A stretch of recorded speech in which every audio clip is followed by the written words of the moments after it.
Hello, everyone. We're going to open up this evening with a public hearing. So this is a public hearing for the ordinance to rezone property located at Pine Tree Lane from R2 General Residential to R1 Single Family and Manufactured House Residential. Lexington County TMS number is 06026-01-011. Do I have anyone who would like to speak on this public hearing? Seeing there are none, I will close the public hearing for the ordinance to rezone property located on Pine Tree Lane from R2 to R1. Thank you. And at this time, I will open up our regular council meeting. Welcome, everyone. It is April the 14th. Tomorrow, make sure you've got all your paperwork completed and submitted to Uncle Sam. 701 Beautiful Town Hall Complex, Batesburg-Leesville. And if I could ask Mr. Prowse, would you say an invocation for us, please? Let's pray. Father, I thank you tonight, as always, for your grace, for your mercy, for the love that you show for us. And I just pray, Lord, as we enter into the business before the people and the business of the people, that you continue to grant us grace from yourself and both one towards another, and give us wisdom as well as we work through these things before us tonight. It's in the name of the Lord Jesus I pray. Amen. Thank you, sir. Next is the Pledge of Allegiance. Stand if you are able. This will be led by Ms. Brown. Pledge allegiance to the flag of the United States of America and to the republic for which it stands, one nation, under God, indivisible, with liberty and justice for all. Thank you, thank you, thank you, thank you. Approval of the agenda. Do I have a motion to approve? So moved. Mr. Prowse, have a second? Second. Mr. Wise, any discussion? District 1? yes. 2? 3? District 3 votes yes. 4? 4 yes. 6? Yes. 7? Yes. 8? Yes. And mayor votes yes. Motion carries. Adoption of the minutes from our regular council meeting on March the 10th, 2025, as presented in your packet. Do you have a motion to adopt? So moved. Mr. Hall, do I have a second? Second. Ms. Hartley, any discussion? District 1, Yes. 3, District 3 votes yes. 4, Yes. 6, Yes. 7, Yes. 8, Yes. and mayor votes yes. Motion carries. And another set of minutes from our special council meeting work session on March 31st, 2025. Do you have a motion to adopt as presented in our packet? So moved. Ms. Hartley, do I have a second? Second. Mr. Hall, any discussion? District 1, Yes. 3, District 3 votes yes. 4, 4 yes. 6, Yes. 7, Yes. 8, Yes. and mayor votes yes. Motion carries. For the mayor's report, our next regular council meeting will be May the 12th, 2025, as the year flies along. For our council committees report, Central Midlands Council Member Bachnight is not here. Did David have any report, sir? Okay, thank you, sir. EPAC, Councilmember Prowse. EPAC did not meet in the month of March, had nothing to report. Thank you, sir. Common Advisory Committee, Councilmember Kane. Jay, we need to get some direction as far as whether council is going to actually pay for the transportation. Other than that, I mean, Part of the work session on the 28th. the 28th. Okay, so once we get that squared away, I'll be able to give an educated report. Thank you. Thanks, sir. And for Joint Municipal Water Sewer Commission, the meeting was on, last Wednesday, the 9th. They continue work. They're about 75% complete on their side of the water project, kind of finishing some painting inside there over on the location of the water tower. Legislative-wise, utility relocation, that's the whole thing with DOT charging, basically putting the municipalities, making them pay for relocations that they impose. So that H3 3768 actually helps the municipalities on that, so we don't have to pay those bills, and that has been extended on that sunset. And let's see what else on there. It is budget time, like everyone else in the state, and right now they're running at about 75% on their revenue. And growth numbers are about in line with last year, with just over 500 new customers. And that's what I have. Next up is Mr. Mike Taylor. BL Chamber of Commerce update. President Mike Taylor. Thank you, sir, for being here. Batesburg-Leesville Chamber of Commerce and Visitor Center held its first major event on Saturday, February the 22nd at Tennis Farm. It was a very successful 2025 Taste of the Town. The success comes from the dedication of our chefs. They did an awesome job this year. Y'all had two of which from the council, and we appreciate them participating. Troy Teague, who prepared a Japanese recipe, received the Chef of the Year trophy for the second year in a row.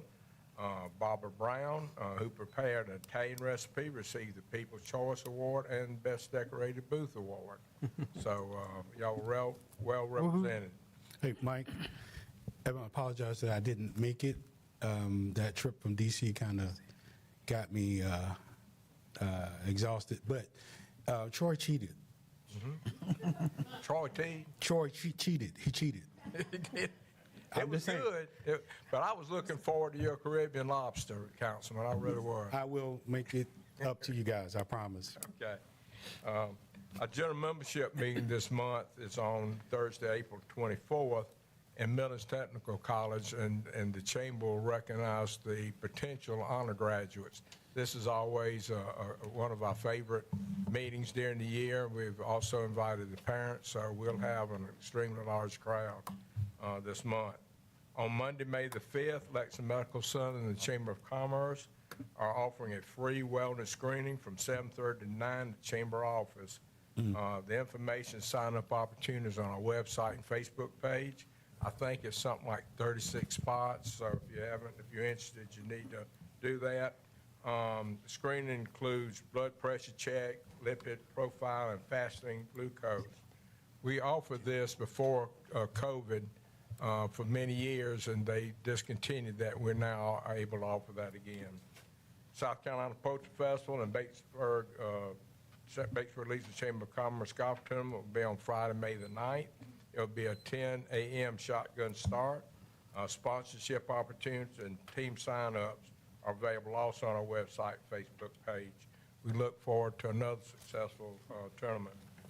Batesburg-Leesville Ministerial Alliance's Good Friday Community Service will be this Friday, April 18th, at Celebration Church located at 1765 Batesburg Highway. The service will be from 11 to 1. During that time, 7 ministers will speak on the 7 sayings of Jesus on the cross. The service is structured so that you can come and go as your schedule permits. We were also working with Voorhees University Educational Center here in town to host a business grant writing session, so hopefully we'll be offering that sometime soon. That's awesome. We wish you a safe and very meaningful Easter weekend coming up, so be safe. That's my report, sir. Thank you. Thank you, Mr. Mike. Thanks for being here. Ms. Judy, do we have any public comments this evening? Thank you, ma'am. Item 8 is unfinished business. This is our second reading for the ordinance to rezone property located on Pine Tree Lane from R2 General Residential to R1A Single Family and Manufactured House Residential. Lexington County TMS number is 006026-01-011. Do I have a motion to adopt second reading? So moved. Mr. Hall, do I have a second? Second. Mr. Prowse, any discussion? District 1, Yes. 3, District 3 votes yes. 4, Yes. 6, Yes. 7, Yes. 8, Yes. and mayor votes yes. Motion carries. Item 9, new business, presentation of the fiscal year 2023-2024 audit by McGregor and Company. Mr. Hendricks. if you would. Real quick, did Yep. you have, did Ms. Shirley, I don't know if you saw the Shirley. I did not. Ms. Shirley, okay, I will get you on the next vote, unless you want to go back and vote on this last one. Okay, thank you. Did not see you. All right, and so with the audit from McGregor and Company, we have Neil Kreider with us here tonight to present the budget for you, or the budget summary. Audit summary. There you go. Welcome. Thank you, Mr. Mayor, members of council. It's good to see everyone this evening, and I hope everyone's been doing well. As always, I want to thank the management and staff of the town for assisting us with all our questions and providing all the many pieces of information we request to facilitate our audit. There are still some timing issues within the finance department, but things are certainly improving as we are presenting this audit in April instead of July or August. So I first want to provide a summary of the audit results, our opinions. I'll get right to that on the financials. If you will turn over to page 1.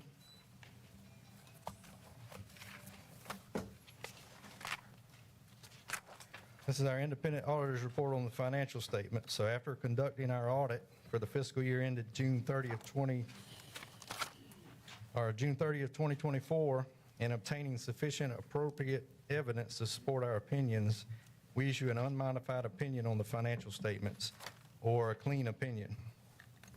And although there may be findings mentioned later, the numbers present fairly in all material respects and can be relied upon by the public. Now let's turn over to page 76.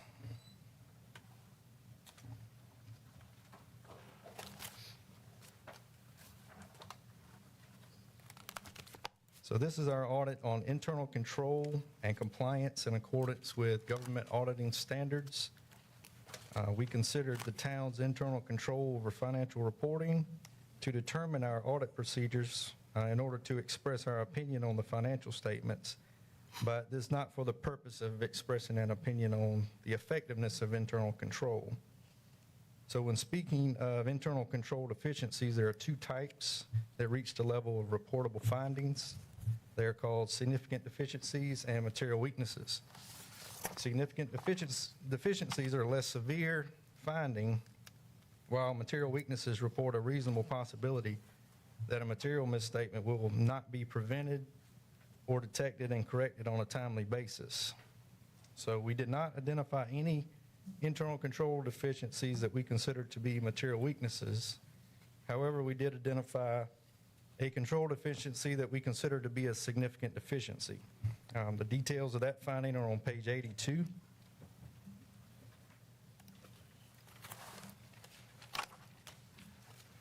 In brief, this was a repeat of the prior finding concerning bank reconciliations. This issue continued throughout FY24 and is currently being remedied by the finance department. They are getting really close to being on top of the issue. We've provided some assistance from our firm in getting these completed to try to get the audits a little more timely, and we'll continue to provide that assistance to help finance catch up with these, as well as offer a little bit of training. Are these all automated? The system that we're using, why? Okay, so we had the same problem last year, right? Mm-hmm. Okay, so are we doing this stuff by hand? What is going on? There's a lot of manual pieces to this. Okay, we shouldn't be doing manual pieces in 2020. Right, and right? they are working towards in the system, utilizing the software to help with that process. Some of the ledgers for some bank accounts are still manual.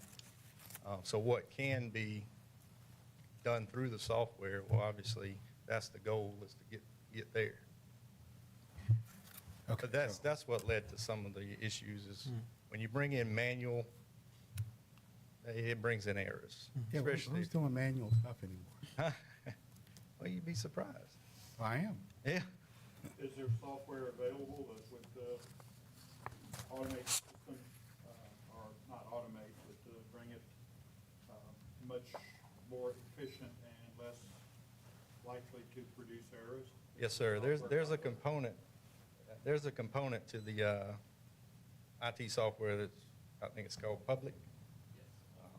There's a component there that where you can check off items as cleared and keep a reconciliation that way. But the practice has been to keep a manual ledger as well as the general ledger and when those get out of sync with the bank and not keeping up track of drafts, recording all the drafts, at some point, that's where that kind of, Yeah, we were at this point last year, though, right? Okay, all right. See, yeah, and excuse me, council's window into this is through financial reports that are posted online for both public and for the council itself. And we do not get to see the general ledger or any of the internal documents. We do not get to see any of the internal documents and control. And of course, obviously, looking back, I have real serious concerns. 2 years ago, we mysteriously had a $189,000 drop in business licenses from one year to the next, and then the next year it picked back up. But I have no idea why that happened. Well, if you recall, one of the issues that we talked about last year was the insurance that comes through the state, and that was the large deposit. You and I had that conversation. I emailed you those details for 4 years. I took a look at that, and that did not bear out to be the cause of the issue. I would respectfully disagree with you. I do think that was That's a fine. significant difference there. Yeah. I would have to agree with the manager with the municipal association insurance reimbursements or payments. Those have fluctuated quite a bit, and they have also increased from 23 to 24. 23 to 24, we saw a 30% increase, and due to the increase in insurance brokerage, telecommunications, and so forth, that same 30% increase that occurred is going to bite us in the budget because those rates go up for our insurance premiums. And that is true. And as you recall, we saw a significant spike in the June 2024 disbursement from the state. The July 2024 was lower than the previous year. So without good clarity on how those get paid and dispersed, my expectation is the overall amount didn't change much in June, July. It just came in the budget. And so we are not going to base our budget solely off of that 2024 number. And we'll have that discussion in 2 weeks with the budget workshop. But I think you're going to see that number come back down just as you saw 2 years ago with a decrease. I expect that number to be lower this year than the 23-24 revenue. Hey, Jay, what are we going to do to remedy this situation so that we don't have this issue next year when we're doing the audit, and we won't have these disparate?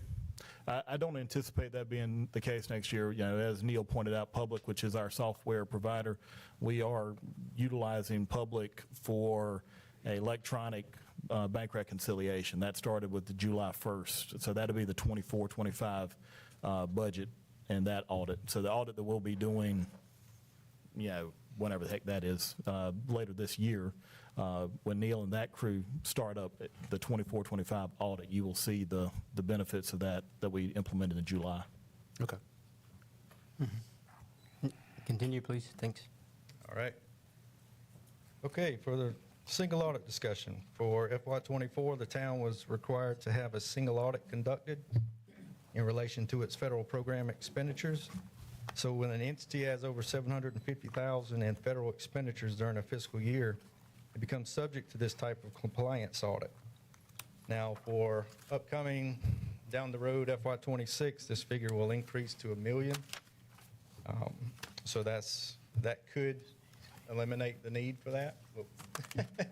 It won't. So, but it does help some agencies get out of that requirement. So we have also issued our report related to this audit on beginning on page 78.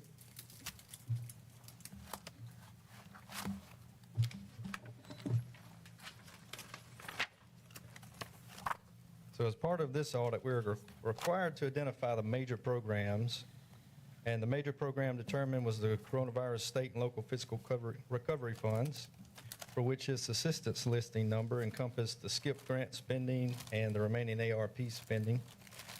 Based on our testing of that program, the town complied in all material respects with the types of compliance requirements that could have a direct and material effect on the program, including but not limited to ones like allowable activities, allowable cost, and period of performance.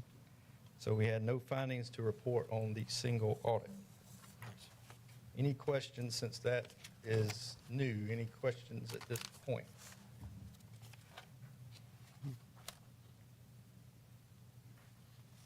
Okay. I'll move into some financial highlights. So for the governmental funds, general fund, you'll turn back to page 14. And I'll be sure to cover every page before I leave.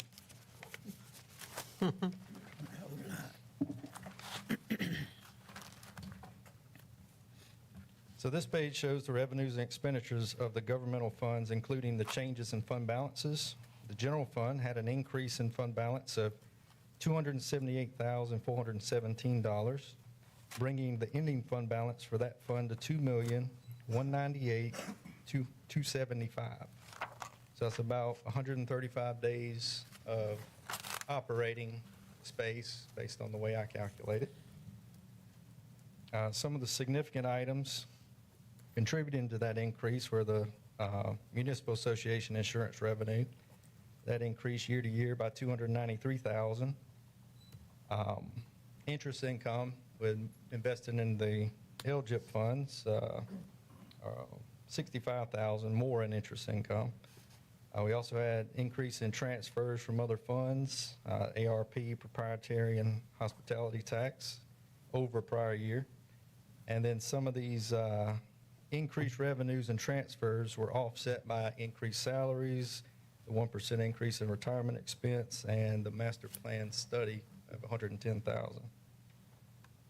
Any questions on the general fund? Yes, excuse me, but you say that we ended with a surplus. We actually took in more than we spent. Can we talk about fire trucks? Fire trucks? Yes, fire trucks. That's my favorite subject. $315,000 was transferred from the ARP fund into the general fund. Correct. At the same time, we did not pay that bill on the expense side of the register. So therefore, in reality, that money was simply moved in to offset that liability. From a real, if we took that out of the equation, I'm looking at the fact that we actually did have a deficit for expenses versus revenues. Yeah, that's fair. So you would say that under normal circumstances, had we paid the truck bill for the fire truck, we would have shown the fact that last year again ran a deficit. That's fair. Thank you.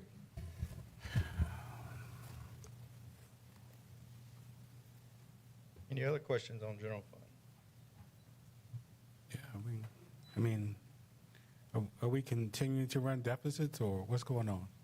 Why are we running a deficit? Well, we're not running a deficit. Well, you just said we run a deficit. We Well, are or we not? That's the theoretical side of it. But on paper, you are showing a surplus. And when you translate all the way over to the far right column, you're increasing $828,000 of fund balance. On So- paper? I think the town is in healthy shape. I think, well, never mind. Okay. Okay, moving on to American Rescue Plan Fund. Same page, second column. And this is just simply showing the money that's sitting out there and unearned. It's showing that it's earned and that money being transferred to places, general fund, like Councilman just mentioned, and the proprietary fund for the inflow improvements over there. So that's pretty straightforward in that fund. So American Rescue funds are finally gone. Hospitality tax fund. Hospitality tax fund had an increase in fund balance of $549,137, bringing ending fund balance to $1,615,220 for that fund. Revenues were $865,437, and expenditures were $295,600. And like I said before, you move over to the far right column, total governmental funds increase $828,237. That brings total governmental fund balances to $3,805,164. Any questions on governmental? All right, let's move over to utility fund.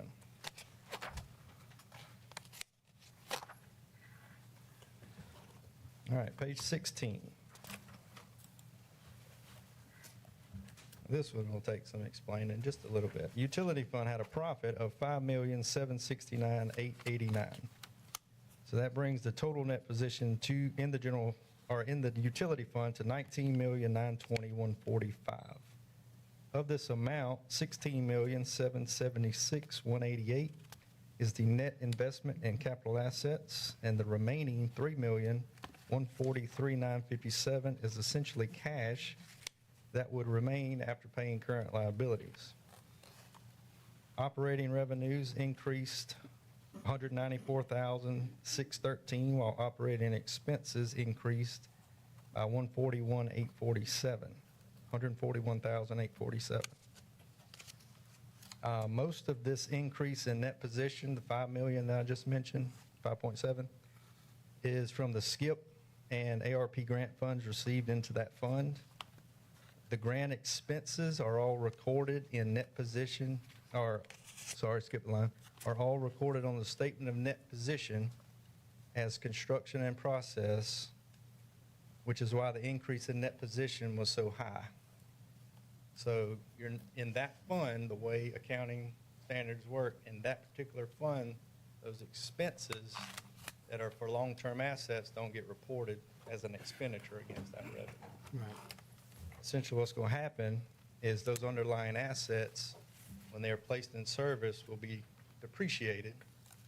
So at that point, based on their useful lives, that expense will occur over the life of those assets. So it looks good now, but over time, The whole thing looks good now, but we'll start chipping back away. a lot of this is propped up by grant funding. Let me ask you something in that fund, and Jay, you might know, how much money is in the lockbox? The lockbox, are you referring to the capital improvement impact fee I'm account? talking about the money that when we raised the water bills 27.4%, we said that we were going to put that money aside, wouldn't be used, and we would use that money to pay down the service on the debt for the water project. That never happened, but that money should be still being accumulating into the account. You know what I'm talking about? Well, so there are 3 different utility accounts. The general checking account, which I'm going to give this balance in just a little bit, $584,153. The local government investment pool utility account, which is $3,684,908. And then the capital improvement impact fee, which is $754,050. So those are the utility. Right, but is that the money that we set aside when we raised the water bill?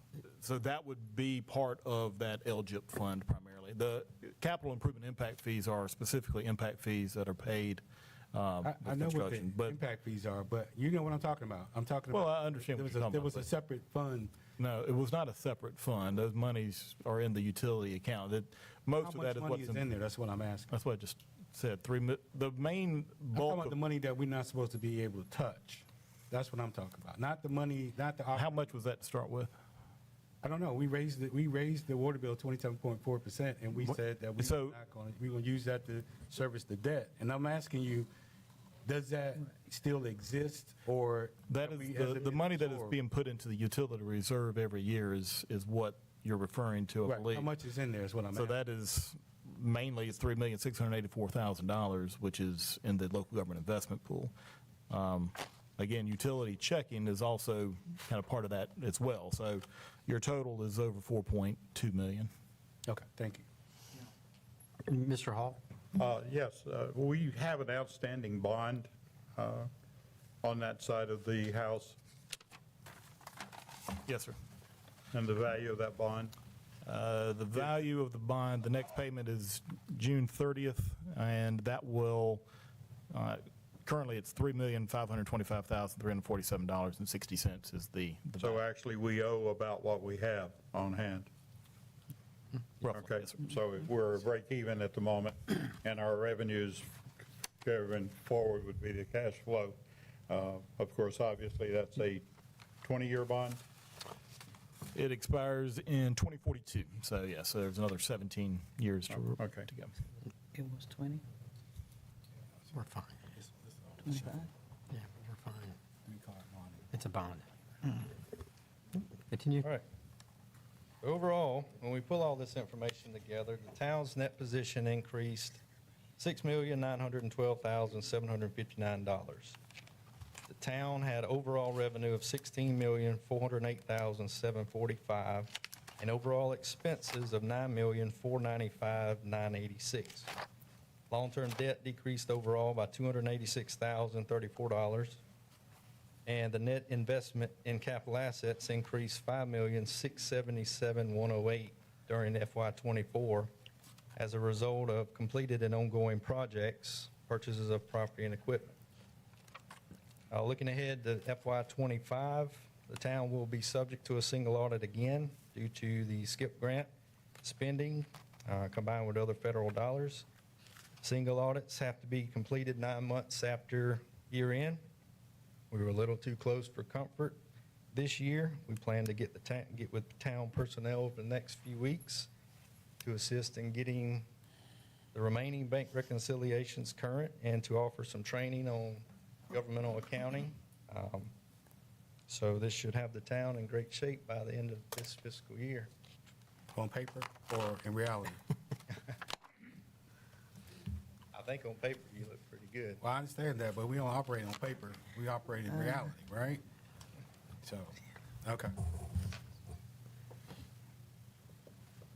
All right.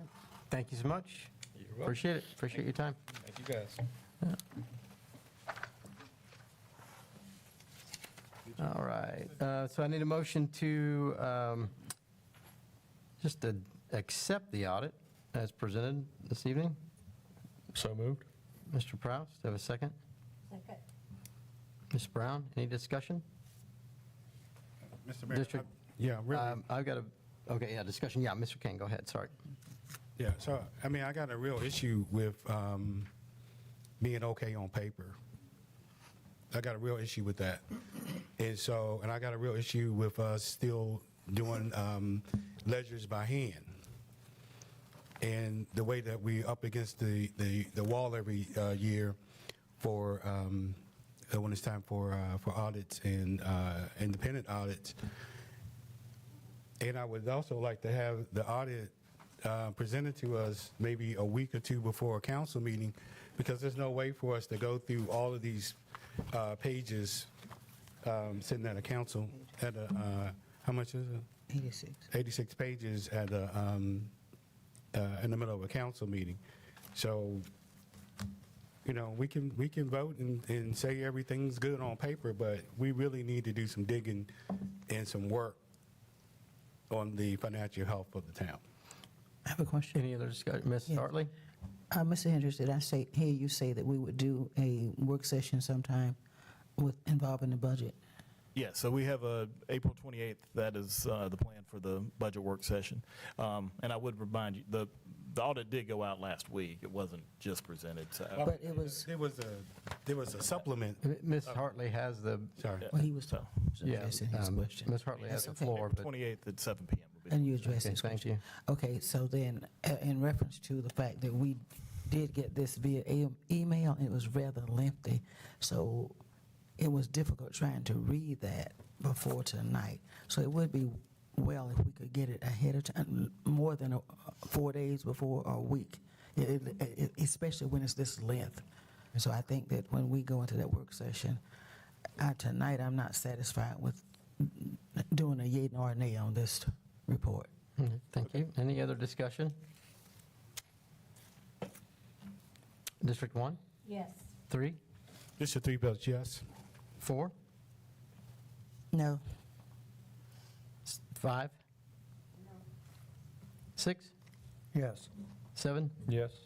8, Yes. and Mayor votes yes. Motion carries. And item C is a resolution for the Poultry Festival, let's see, yard sales or the Poultry Festival? We didn't do B. Didn't I B? Sorry, item B, thank you. I kind of jumped that. That was an acceptance. Thank you. Yeah, item B is a proclamation for the Poultry Festival Day 2025. And whereas the South Carolina Poultry Festival is sponsored by the Leesville Merchants Association, and the 2025 South Carolina Poultry Festival will be celebrating 39 years of existence in the town of Batesburg-Leesville. And whereas with the dedication of the volunteers of the Poultry Festival Committee, the South Carolina Poultry Festival has been and continues to be one of the most popular and successful festivals in the state. And whereas the South Carolina Poultry Festival provides a day for the entire family to enjoy the many activities and events scheduled. And whereas the South Carolina Poultry Festival honors the poultry industry, which is vital to the economy, health, and well-being of our community, state, and nation. Do I have a motion to adopt the Poultry Festival So moved. proclamation? Or, yes, thank you. Mr. Prowse, do I have a second? Second. Mr. Wise, any discussion? District 1, Yes. 3, District Mr. 3 Mayor. votes yes. Oh, sorry. sir? I started the vote, sorry. Did you have a discussion item, Mr. Hall? Yes, I did start the vote. I'm sorry I didn't hear before I started the vote. So,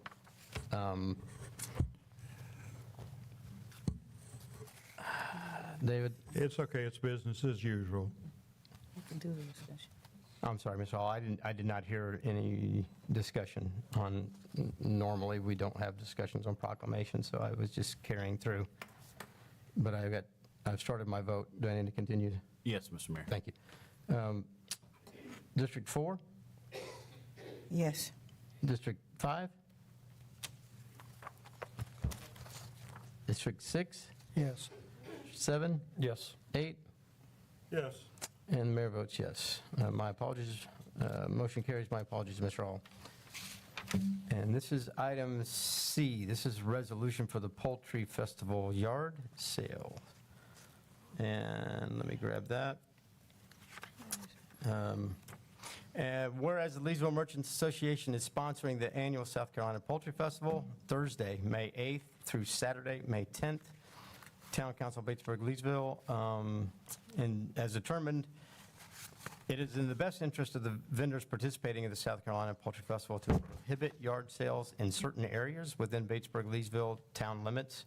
No yard sales shall be permitted within the area of the South Carolina Poultry Festival as shown on the map that was in our packet. Do I have a motion to adopt this resolution? So moved. Mr. Prowse, do I have a second? Second. Mr. Hall, any discussion? Yes. So, Mr. Kane? okay, so I support the Poultry Festival, and I don't want people talking about me on Bob Hall's web, but restricting yard sales to this area is unconstitutional. So I'm a no vote on that, only because I think it's blatantly unconstitutional. But anyway. Okay, thank you, Mr. Kane. Any other discussion? District 1, Yes. 3, District 3 votes no. 4, No. 5, 6, Yes. 7, Yes. 8.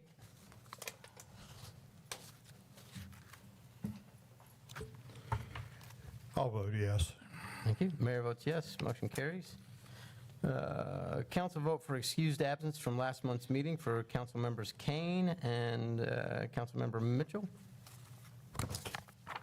Do I have a motion? I move to approve the excused absences. Thank you. Mr. Prowse, do I have a second? Second. Ms. Hartley, any discussion? Mr. Mayor, I just wanted to say that I appreciate the opportunity to go to DC and to meet with our congressional delegation. And Jay, I just got an email from Lindsey Graham's office. They received, they opened the portal today for the earmark for Woodard, or for all of them, but for Woodard. So I forwarded that to you just a few minutes ago. And again, I appreciate council affording me the opportunity to go to DC to meet with our congressional delegation. Thank you. Thank you. Any other discussion? District 1, Yes. 3, I don't think I can vote on that. Okay. So I recuse. District 4, Yes. District 5, recusal. Thank you, ma'am. District 6, Yes. 7, Yes. 8, Yes. and Mayor votes yes. Motion carries. Item E.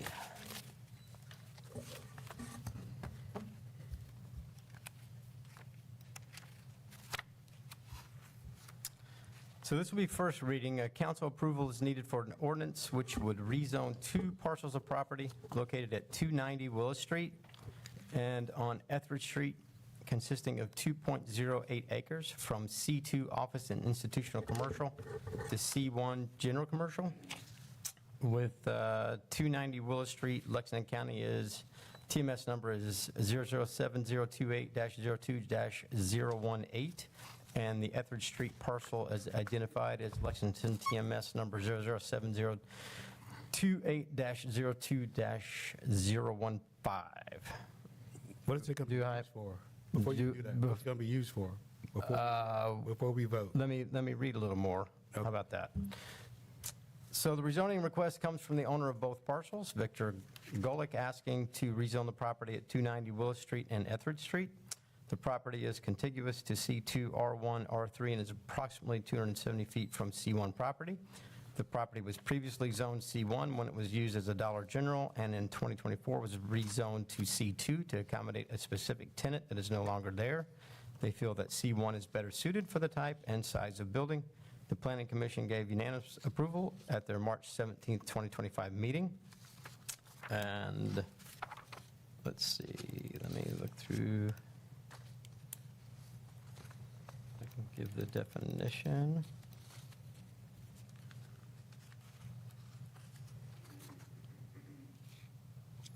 Did they say what they were going to put It there? says, Because that is right Mr. next. Kane, we're not in discussion yet. You're just going to have to wait 1 second, please. Well, I before don't have we- a motion on the floor. Just let me look at this like you asked, and that's why I'm going to look at this. So just hang on. Okay. Thank you, sir.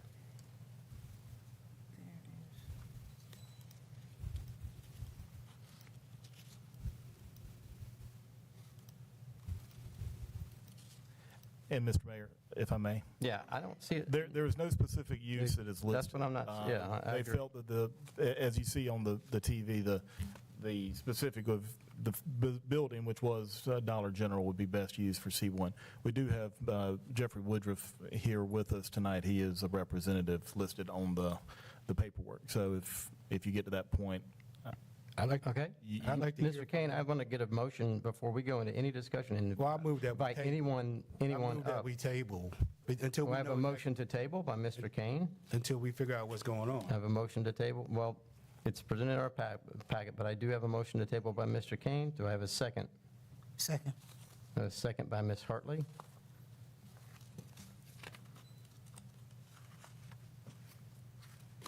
Motion and a second by Ms. Hartley. Any discussion? At this time, I'd like to have the gentleman Mr. come up Kane? to talk about what it is, what he plans to do with it. So before we vote blindly to change it. all right, so as you see on the board, the owner, Mr. Golick, gives Mr. Woodruff permission to speak on his behalf. So I'll defer to, I'm not exactly sure on the procedure there. Mr. Mayor, this is a motion to. Yeah, I was going to say, not we to can't have, consider the I was going to say, application. we don't have discussion on a table, That's correct? correct, Okay, so I'm out on this, so we're going to have to wait till we get a first and a second and go into discussion. If, I have to take the vote on the table first, sorry. I apologize, thank you, Dave. Or the motion could be withdrawn and you have a motion to consider. And There's a then motion to you can have that discussion. Yeah, I would withdraw the motion. Mr. Kane, Yes. either withdraw your motion, I just or said I'm I going would to take the withdraw vote, the sir. Are you going to withdraw your motion, sir? I just said I was going to withdraw the motion. Okay, thank you. But I also need a second to withdraw as well. Ms. Hartley, will you withdraw your second? Yes. Okay, so I have the motion to table and the second withdrawn. Now, do I have a motion for first reading? Mr. Mayor, Mr. Prowse? I move that we approve the rezoning of parcels number 007-028-02-018 and parcel number 007-028-02-015 to C1 General Commercial. Okay, I have a motion. Do I have a second? I'll second. Mr. Wise, again, this is for first reading. Now, any discussion? Yes. Ms. Hartley? What is the property going to be used for? My So, question is. Mr. Wood, Yeah, would you like please to yeah. approach the, Yeah, thank you.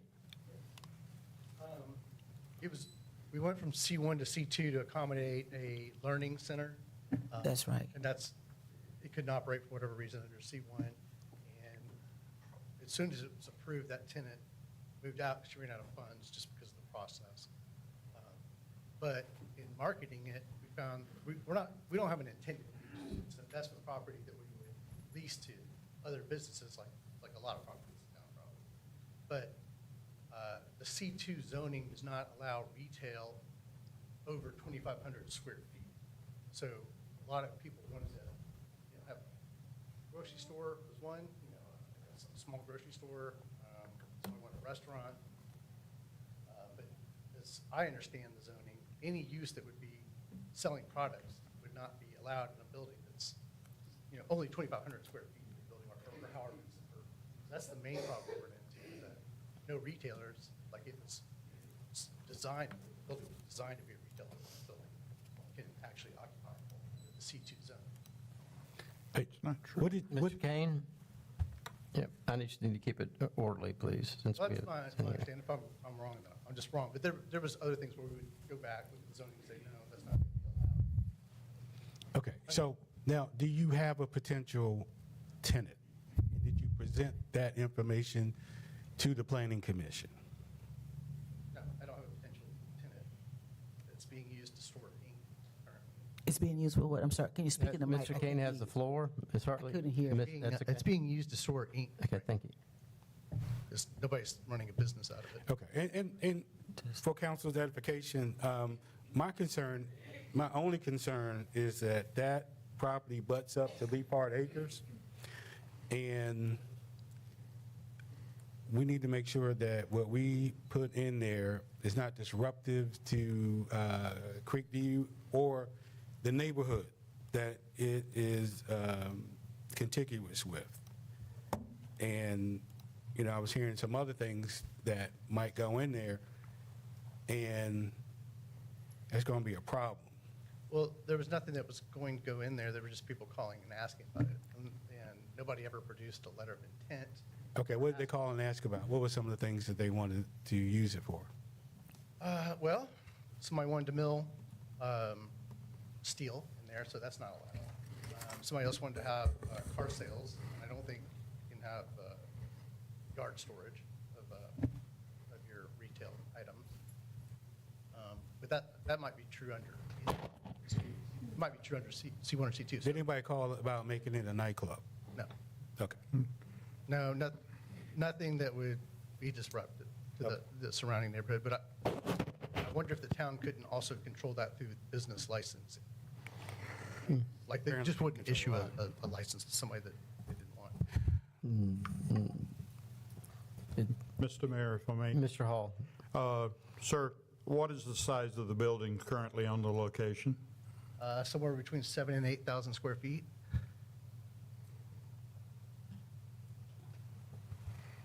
All right. 7,000 and 8,000 square feet. Okay. I have 7,100 in my head, but I haven't had a reason to look back at the size in quite some time. Any other discussion? Again, this is first reading. Thanks, sir. This first reading for the ordinance to rezone the property located at 290 Willis Street from C2 to C1. District 1, Yes. District 3, District 3 votes yes. District 4, No. District 5.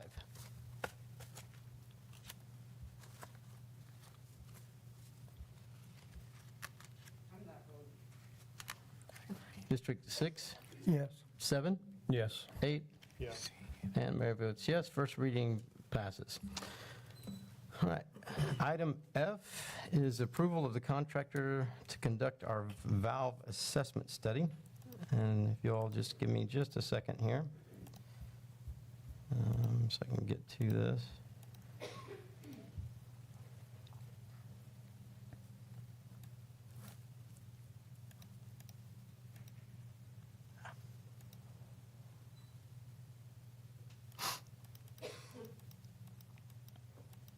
Okay, so just a little background for everyone out there. In January 2024, the town of Batesburg-Leesville applied for a CDBG grant.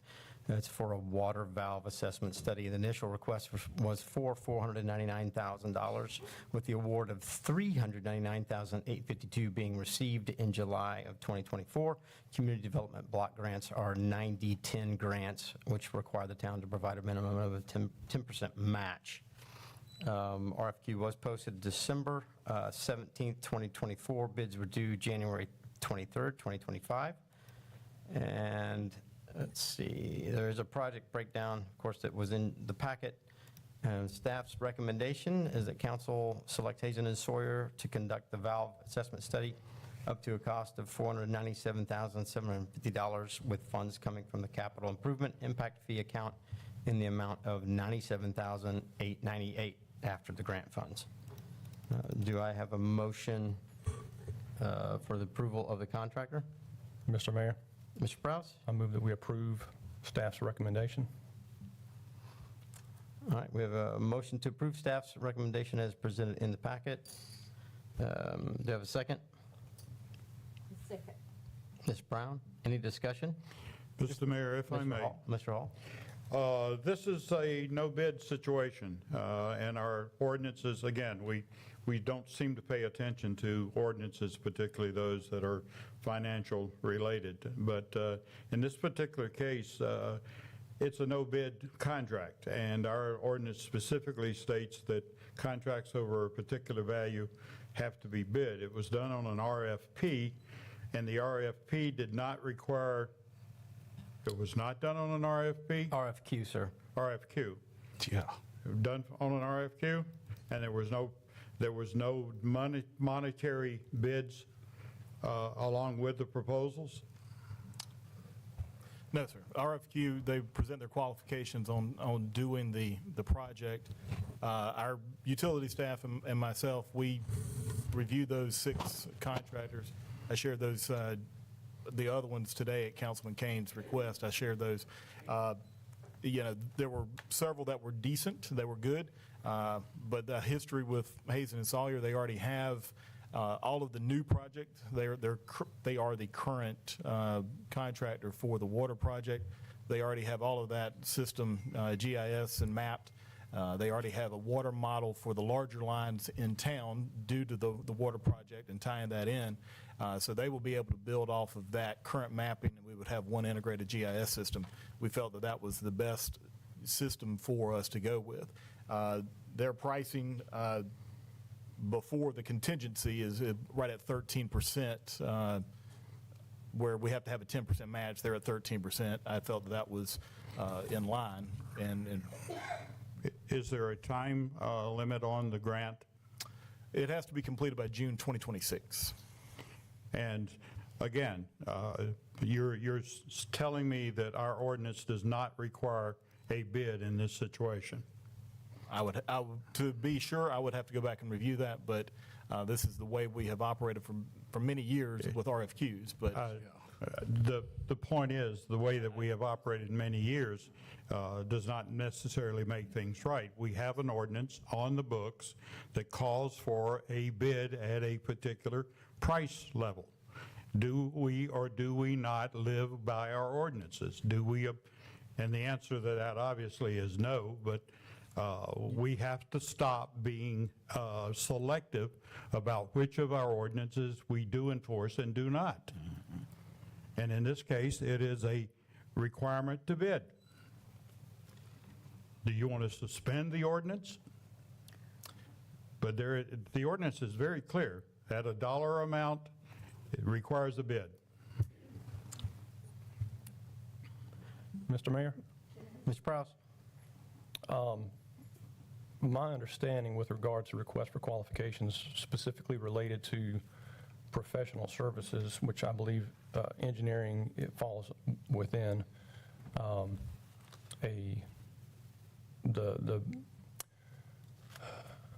the specific requirement for cost and pricing does not apply necessarily to professional service contracts. Is that a fair understanding of that? That is how I've always understood it. I don't know do you have any better guidance on that, David? Engineering services is traditionally a professional services that does not have to be bid out, or a formal solicitation has to be had for those types of services. Thank you. Thank you. Ms. Mitchell? So you're using the same company that you used, For, correct? Yes, ma'am. This is the same. Going through council to see if they wanted to use someone else, correct? That's what we're doing right now, ma'am. Yeah, that's the process that we're in right now. So we solicited 6. Who did this, you? Yes, I put it on SCIBO, which was the state bidding, South Carolina Business Opportunities. Council know, because like I've been out to that answer. It's in the weekly report. It's They know that you were gonna do this. The council knows. it's Not going through a bid. it's been in the weekly report every week for months, and CJ, I And- just don't like the way you make decisions without coming to council about certain things. You know, certain things you let go, and there's certain things you wanna talk, you wanna do it on your own, and that's not fair. You're the town manager, you're not council. Council's supposed to make decisions. okay. Thank you. Mr. Mayor. Ms. Hartley? Yes, Ms. Hendricks, as Mr. Hall stated, the ordinance says there should have been a bid. And you said that in the past, that's how it was done. And- Where we would not like to supersede the ordinance, but rather go in coherence with the ordinance. So therefore, I feel that we should have gotten a bid on this, regardless of the process, because it seems as though we're showing favoritism, that we're going right back to the same company that we're somewhat indebted to. It looks as though it was a you do for me and I'll get this for you, and it doesn't look good to me, because we are going beyond the ordinance, and I don't think that we should do that. And no, we didn't. I don't think we should suspend the ordinance for this. I really don't. We're looking at a situation where if we could do this, then it seems that we're continuously not being transparent with what's going on. Well, I don't appreciate the implication that I'm scratching somebody's back and that I'm doing for them, they'll do for me, because that's not true.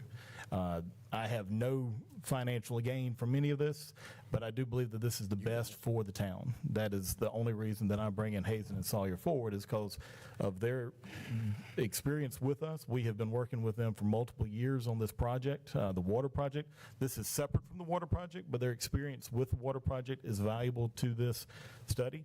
If council would like us to, reach out and get other bids, then that's y'all's, I guess, discretion, and we can bring that back in May, and then y'all can make the decision. But I believe the price is very fair. But don't you think it's the right thing to do, is get other bids and bring them to council? My job is to bring the best one that I feel forward, and that is Hazen and Sawyer, because of our experience. Bring it forward, but not That- decide. We're deciding right now, ma'am. He's Ultimately, not council deciding. makes that decision. You're correct. Yep. And if y'all say, we would not be declining the grant if you voted no.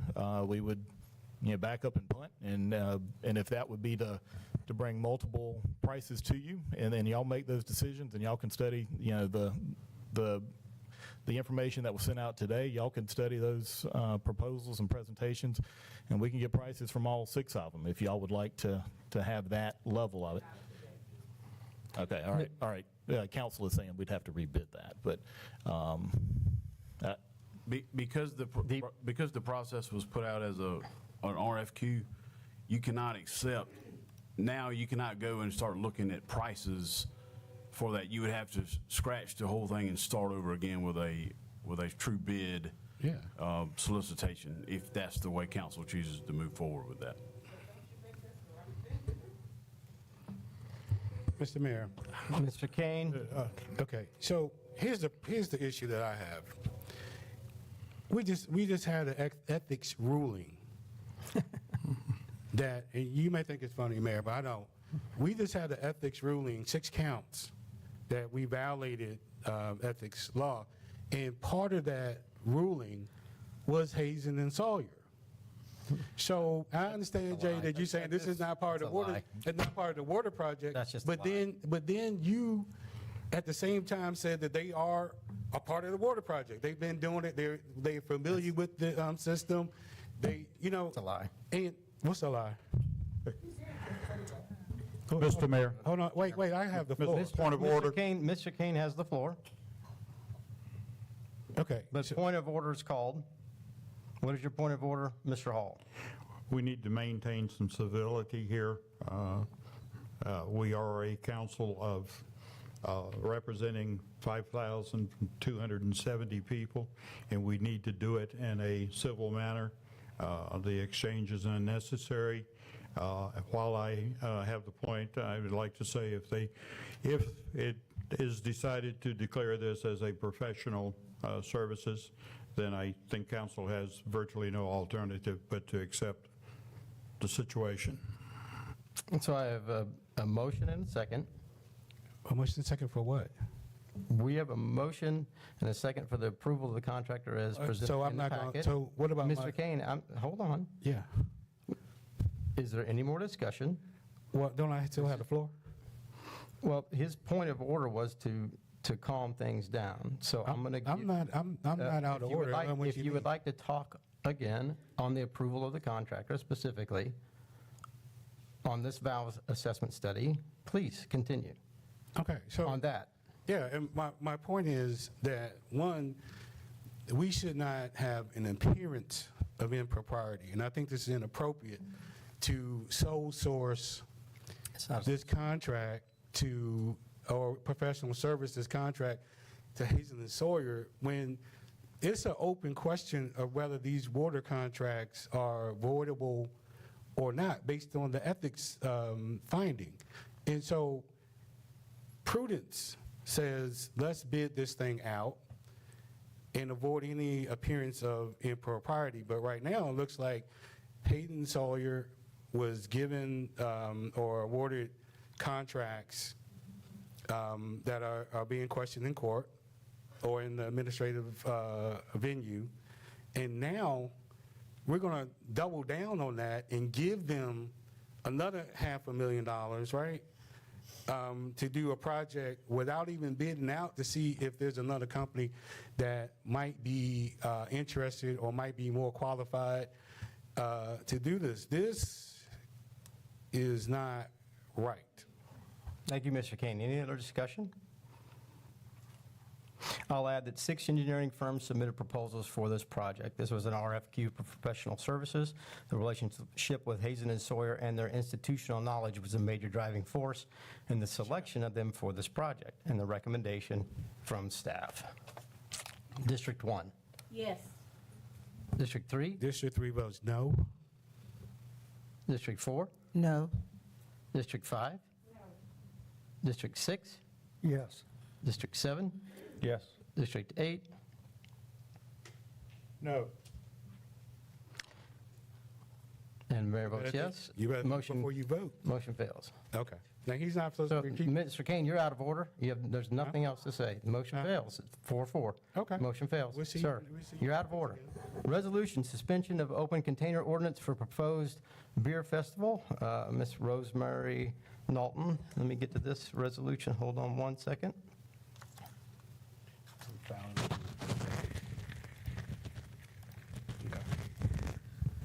Okay. You'll do tonight.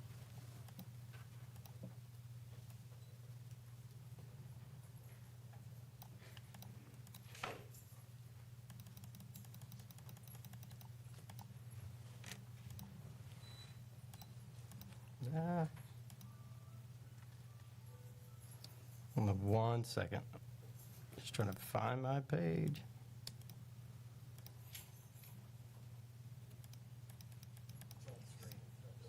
Oh, thank you. I guess I could read it there, all right? There we go, I got it. Thank you for your patience.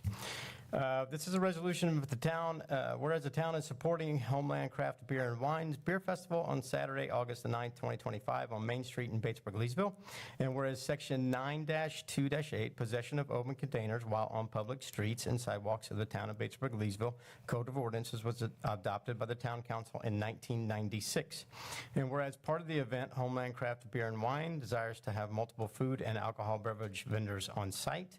And whereas in order for any sale or consumption of alcohol to occur on public streets, town council must suspend Section 9-2-8 specifically for this event within the 100 block of Main Street, as described on the attached map and in your packet, for August the 9th, 2025. Do I have a motion to adopt the resolution? So moved. Mr. Hall, do I have a second? Second by Ms. Brown. Any discussion? Mr. Mayor, if I Mr. may. Hall? Yeah. This is limited to the 100 block. Do we not have other vendors that purvey these goods and normally do have sales during that period? Do we need a motion and a second, then we can have discussion, and Rosemary is here to speak. Whoever's best to answer this question, Mr. Hendricks. I will defer to, we have three people from Homeland that are here Okay. to present and answer any questions that council has. Rosemary, would you like to come up? Sure. Yeah. I think the question, Mr. Hall, would you restate the question, please? The question is, why is it limited to the 100 block when there are other vendors that have in the past sold alcoholic beverages, namely Fox Beer and Wine, which is not included in the 100 block?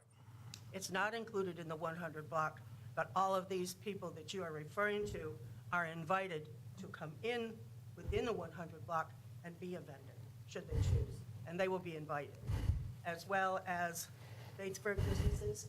Anyone who would be interested in coming and being a vendor within that block will be invited. And one of the biggest reasons for that is it will be self-contained and easier to maintain and control and just give a handle on things. If we may we hear from the chief on this? Does this produce an enforcement? Absolutely, we've already spoken. Well, Yeah, we've already had one meeting with them, we're going to have several more. We talked about trying to pattern it like some other events that I've been a part of in other jurisdictions. I don't want to bring up the St. Patty's Day Festival and Five Points, but that used to be raw. But now it's enclosed, we're still having problems there. But with that 100 block that we're talking about, for us to man it makes more sense. It's Yeah. easier to man that enclosed. Okay. All right. We will have two defined means of egress and ingress. Each one will be monitored the entire time. Okay. At the same time, this points out the need to bring some of our antiquated ordinances up to date. At the time these ordinances were generated, the concept of a bistro or a street-side cafe didn't exist in the town. And I believe that if we accept this, we need to go back at a later date and address that ordinance to clarify the fact that open containers are permissible within a certain specific area outside of the actual covered area of a venue. All right. But so we are looking to restrain and make enforcement easier with this. Yes. Thank you. Ms. Hartley? Chief, before you leave, I have a question. Open container, and how will you determine who is of legal age to? That's on us. How you would determine? We actually have ID scanners for every single person that has a ticket to the event. Will either be banded as a of legal age participant Okay. or a not of legal age participant. Say if someone brought their child, go out Okay, and Chief, some people may not be able to contain but one drink, and some may be able to drink 5. Will the drinks, if the person becomes intoxicated to the point that they're driving recklessly, will the city arrest these people for drunken driving when they leave this event? And if so, who's responsible for, since they are coming inebriated and it's an open container event? So how do we handle that? If the DUI arrests these people, Yes. somebody leaving that area, then we'll let And I also would like to address that, yes, we want them to absolutely arrest anyone that is inebriated that leaves our area. But as a beer festival, we are doing very small 4-ounce pours. Yes. It's not. These are a not big- like, you're not walking around with a, Okay, well, thank you. I didn't know the same thing if they become disorderly in there. yes. in the area. That was my next question. Will these individuals be arrested because of them being Yes, ma'am. intoxicated? So then, you answered my question with the size of the container.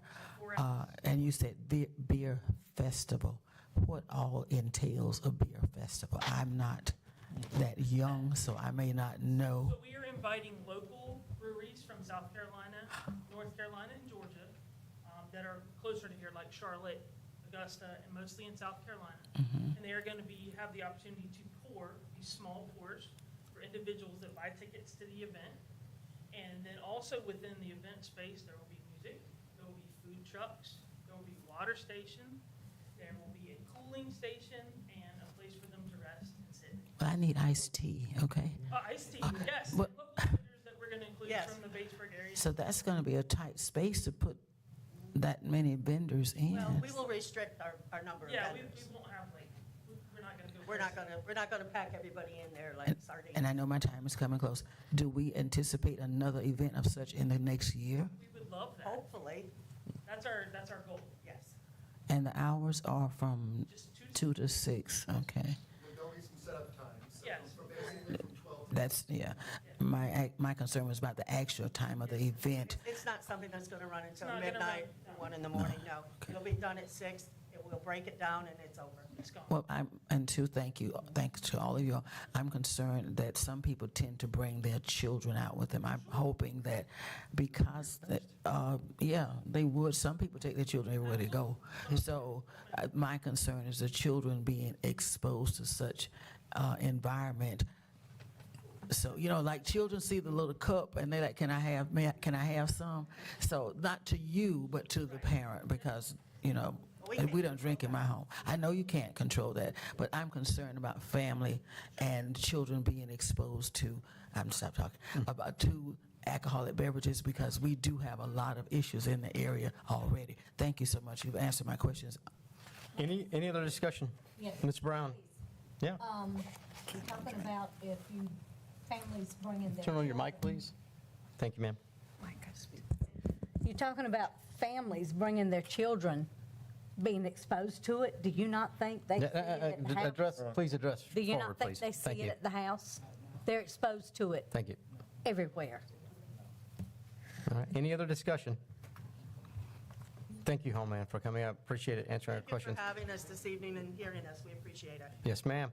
Again, this is a resolution to suspension of open container ordinance for August the 9th for the Beer Festival. First annual, District 1, Yes. District 3, This is Rick votes yes. District 4, No? District 5.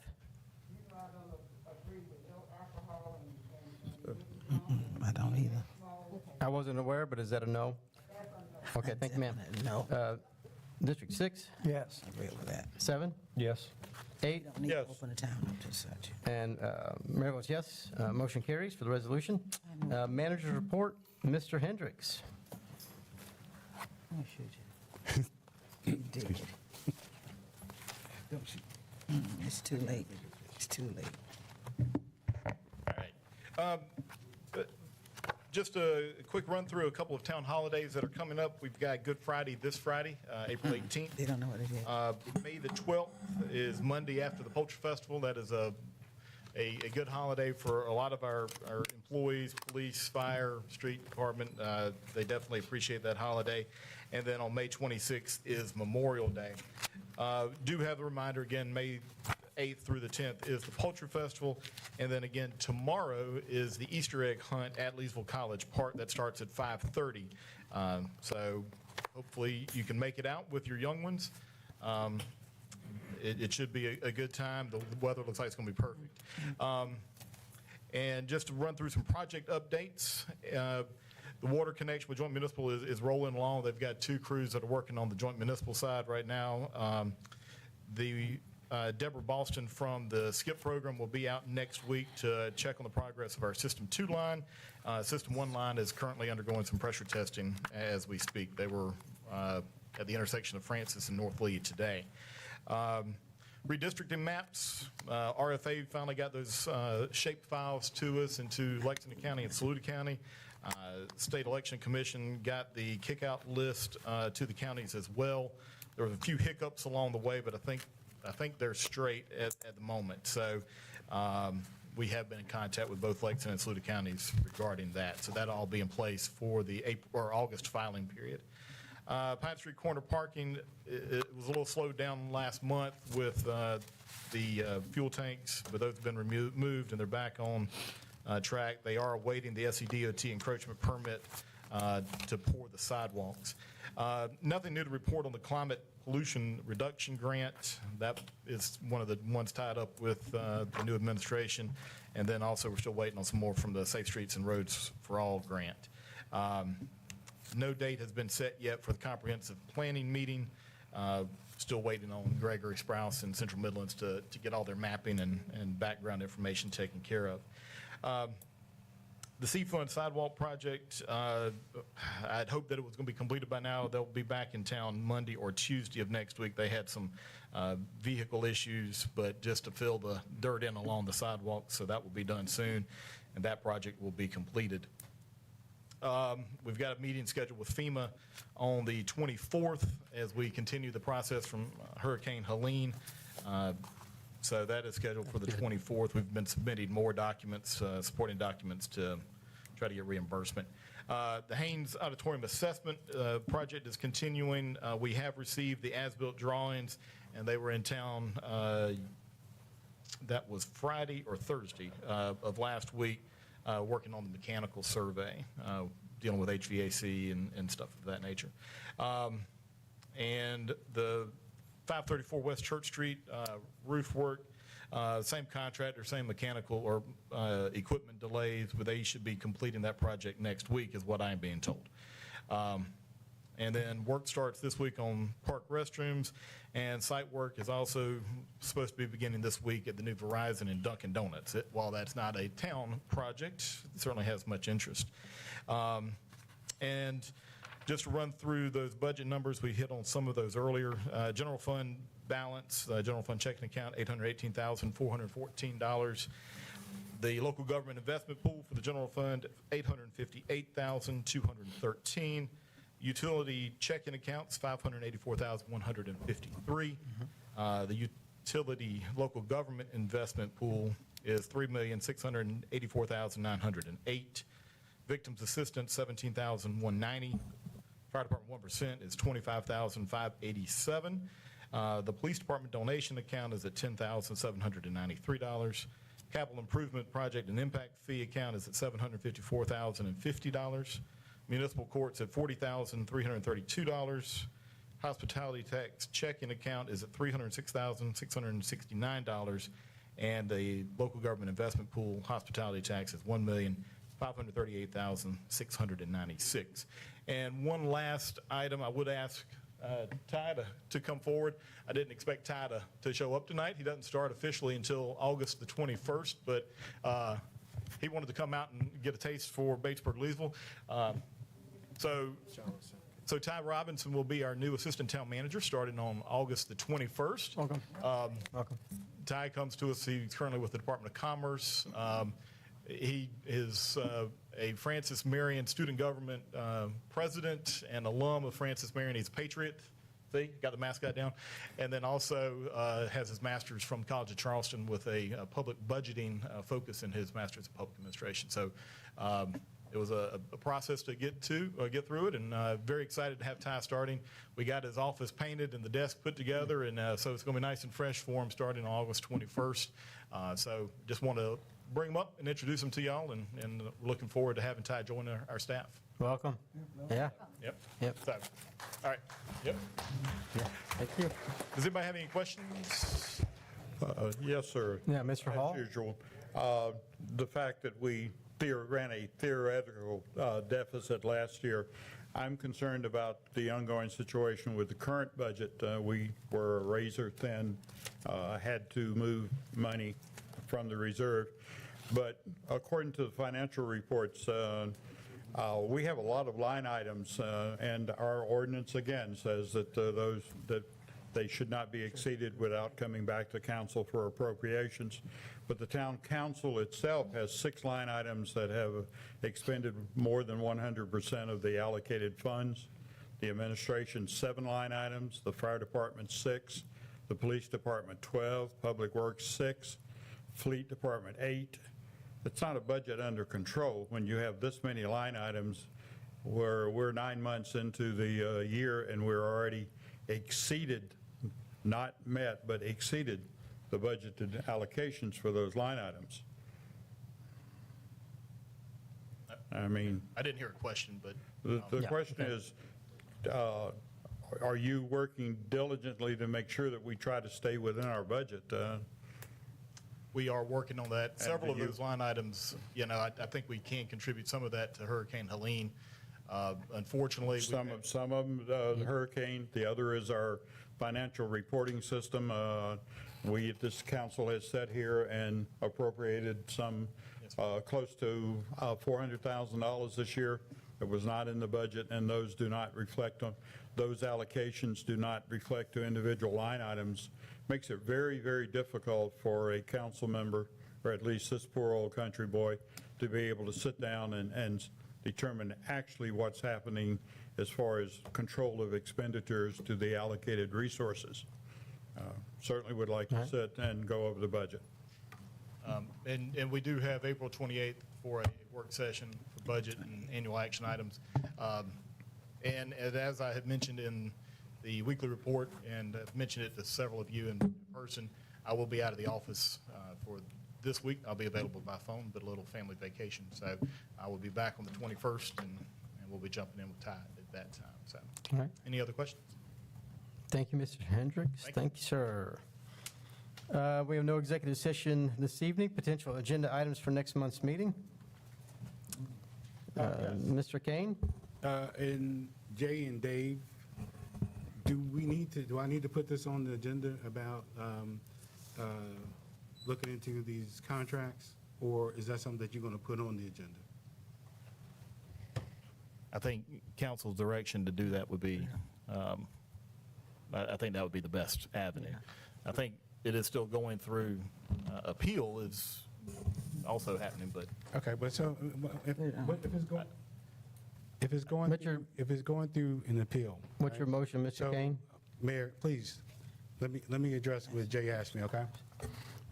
Okay, so if it's going through an appeal, that means that the ruling stands until there is another ruling. A court ruling or administrative ruling. Mr. Kane, I think we're having a discussion on something that I need to have a motion of what you want on the agenda for next month. We're not having a discussion here. Wait, we're trying to discuss whether. Just make your motion, sir. Mayor, we're trying to figure out if I need to make a motion, okay? Yeah. And that's what I was asking Jay and the attorney. I'm asking for legal advice at this point. So a administrative hearing order or ruling stands until there's another superseding order or ruling, right? So this is the ruling that we have, 6 counts, okay? And so the question is, are these contracts voidable? And so my motion to council is that we need to get legal advice on whether these water contracts, based on the ethics ruling are voidable or not. And council needs to know We have that. a motion by Mr. Kane. Do I have a second? What is, Okay, The motion was to get legal, repeat your motion, Mr. Kane. It was to get legal I can repeat it. on whether or not the contract I can is repeat it. voidable based off of an ethics ruling. Is that your motion, Mr. Kane? Will you allow me to repeat my Yeah, motion? repeat your motion. Okay. So I move that we put on the agenda for next month discussion on whether we should direct the attorney to find out if these contracts, based on ethics ruling, are voidable or not. Because my understanding is that. I need more specific motion on these contracts, Mr. Kane. Okay, so the water contracts that we awarded, based on the ethics ruling, may have been done in bad faith. If they're done in bad faith, then those contracts are voidable. And so what I want is to get some legal advice from counsel, and counsel has to direct the attorney to look into it, to see if those contracts are good. Are we in good order with that based on ethics violation or not? Okay, let me just it's clean up your simple. motion, Mr. Kane. Mr. Kane's made a motion that we see if the all water contracts are voidable due to ethics. Do I have a second? And that's just putting on the agenda. Do I have a for discussion. second? This is put it on the agenda. Do I have a second? That's what I'll we're second it. on. It doesn't hurt to discuss. Second by Mr. Hall. Any discussion? District 1? Yes. District 3? District 3 votes yes. District 4? Yes. District 5? District 6? Yes. District 7? No. District 8? Yes. And mayor votes no. Motion carries. Do you have a motion to adjourn? Mr. Mayor, Mr. Kraus? if I may, I have another motion Yes. to cover for. Yes, potential agenda item. Yes, sir. Yes, sir. I move that we have discussion and potential action regarding potential term limits for council members. I have including the a motion by Mr. Kraus on discussion for term limits. Do you have a second? Second. Ms. Brown, any discussion? Dave, Mr. Kane? yes, David, we cannot, We can't discuss it now. We're actually not discussing it now. This is to put it on the agenda. We're not Mayor, discussing it now. I'm not You're discussing. one meeting ahead if it gets on. So this is the question. We have a motion and a second. Can you let So- me ask the attorney a legal question, please, sir? Yeah, go ahead. Okay. Now, and this goes to whether or not we can even do that, because municipality cannot supersede state law.